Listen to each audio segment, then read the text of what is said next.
ആലപ്പുഴയിൽ ഹൗസ് ബോട്ടിൽ നിന്ന് പുന്നമടക്കായലിലേക്ക് വീണ സ്പാ ജീവനക്കാരി മരിച്ചു. അസ്വാഭാവിക മരണത്തിന് പോലീസ് കേസെടുത്തിട്ടുണ്ട്. ഹൗസ് ബോട്ടിലുണ്ടായിരുന്ന 5 ഇതര സംസ്ഥാനക്കാരായ യുവാക്കളെ പോലീസ് ചോദ്യം ചെയ്തു.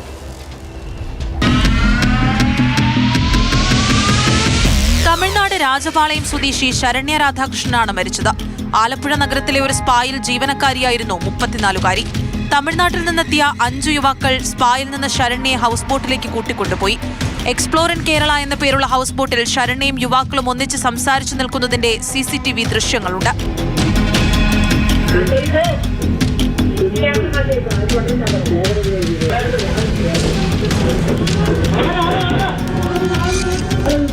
അർദ്ധരാത്രിയോടെ താമസ സ്ഥലത്തേക്ക് മടങ്ങാനായി ശരണ്യ മറ്റൊരു ഹൗസ് ബോട്ടിലേക്ക് കയറുന്നതിനിടെ കാൽ വഴുതി കായലിൽ വീഴുകയായിരുന്നുവെന്നാണ് യുവാക്കളുടെ മൊഴി. നാട്ടുകാർ രാത്രി തന്നെ തിരച്ചിൽ നടത്തിയെങ്കിലും ഫലമുണ്ടായില്ല. രാവിലെ ഫയർഫോഴ്സ് തിരച്ചിൽ ആരംഭിച്ചു. ഉച്ചയോടെ മൃതദേഹം കണ്ടെത്തി.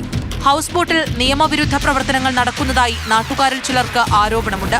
സാഹചര്യങ്ങളിലെ ദുരൂഹത കണക്കിലെടുത്താണ് ഹൗസ് ബോട്ടിലുണ്ടായിരുന്ന യുവാക്കളെ പോലീസ് ചോദ്യം ചെയ്തത്. എന്നാൽ അസ്വാഭാവികമായി ഒന്നും കണ്ടെത്താൻ കഴിഞ്ഞിട്ടില്ലെന്നും ശരണ്യയുടേത് മുങ്ങിമരണമാണെന്നുള്ള നിഗമനത്തിലുമാണ് north police. Mathrubhumi news, Alappuzha.